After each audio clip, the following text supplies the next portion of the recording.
Bonsoir à tous, je m'appelle Eva. Je suis particulièrement enchantée et reconnaissante de pouvoir ce soir exprimer mes convictions sur un sujet qui me tient intimement à cœur. La discrimination raciale présente dans nos sociétés, reliée à ma formation, la communication engagée. Après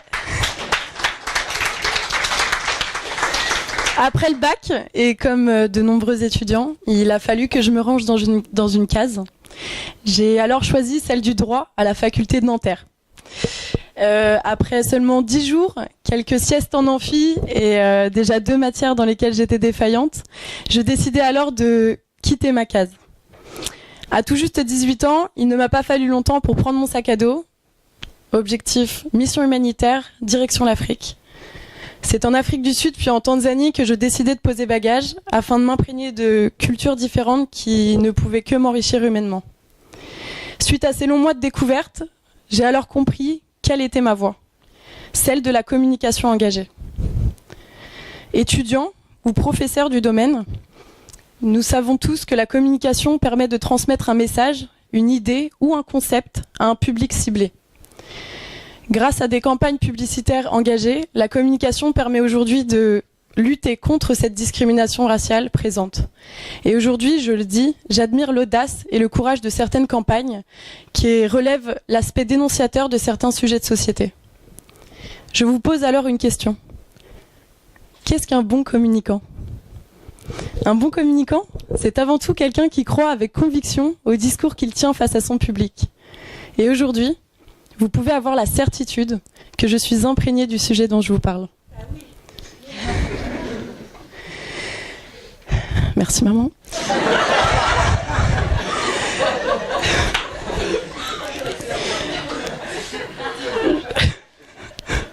Je proclame donc mon indignation face aux propos discriminants de certains politiques, écrivains ou encore polémistes.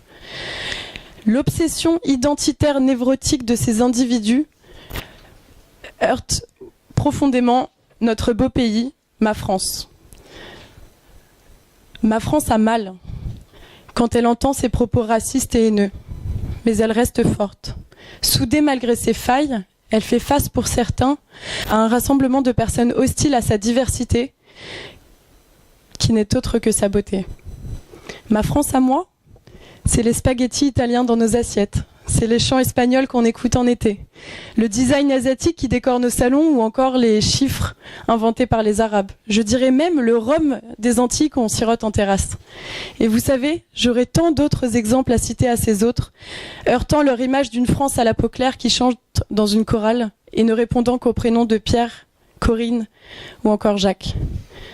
Ma France est riche, riche de sa diversité culturelle, de sa palette de couleurs et de son identité aux nombreux visages. Mais par-dessus tout, ma France est riche de tout l'amour que chaque Français lui porte. Ma France prône le mélange des saveurs et s'enivre de différentes odeurs. Et vous savez quoi ? Si la diversité de ma France vous fait peur, alors prenez garde, car elle reflète des couleurs black, blanche et beurre. Grâce à ma formation ISCOM et forte de toute la conviction évoquée aujourd'hui, j'espère un jour pouvoir défendre et débattre sur certains sujets de société qui sont pour moi les leviers de la paix et de la tolérance de nos sociétés futures. Merci pour votre écoute.